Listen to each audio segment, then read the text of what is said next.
Legacy Telugu stories, పిల్లల నీతి కథలు, మంత్రి ఆలోచన.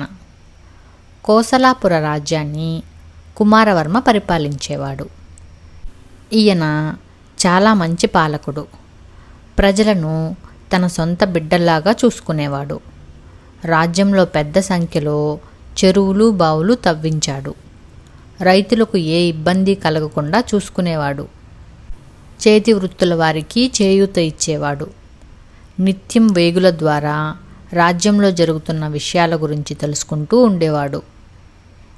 ఎంత చిన్న సమస్యనైనా తనతో చెప్పాలని సూచించేవాడు. ఓసారి గూఢచారులు రాజుతో మాట్లాడుతూ, రాజా, రాజ్యం సుభిక్షంగా ఉంది, సంపద పెరిగింది, కానీ ప్రజలే కాస్త సోమరులుగా తయారవుతున్నారు, విపరీతంగా జబ్బు పడుతున్నారు అని చెప్పారు. కుమారవర్మ ఆలోచనలో పడ్డాడు. ప్రజలు సోమరులుగా మారితే రాజ్య భవిష్యత్తుకే ప్రమాదమని అనుకున్నాడు. ఇదే విషయాన్ని మంత్రితో చర్చించాడు.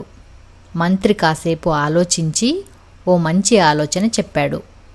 ఆ మేరకు ప్రతి గ్రామంలోనూ ఓ క్రీడా మైదానం ఏర్పాటు చేయాలని, ప్రతివారం ఆటల పోటీలు నిర్వహించుకోవాలని ప్రజలకు రాజు ఆజ్ఞ జారీ చేశాడు.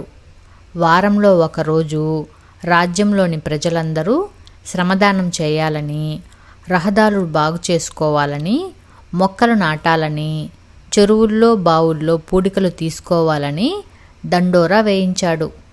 ప్రజలంతా ఉసూరుమన్నారు. అయినా రాజాజ్ఞ మీరకూడదు కదా, అందుకే ఇష్టం లేకపోయినా పాటించారు. కొన్ని మాసాలకు ప్రజల్లో సోమరితనం మటుమాయమయ్యింది. రాజ్యంలో పచ్చదనం వెల్లివిరిసింది. రహదారులు బాగుపడ్డాయి. చెరువులు, బావుల్లో జలకళ సంతరించుకుంది.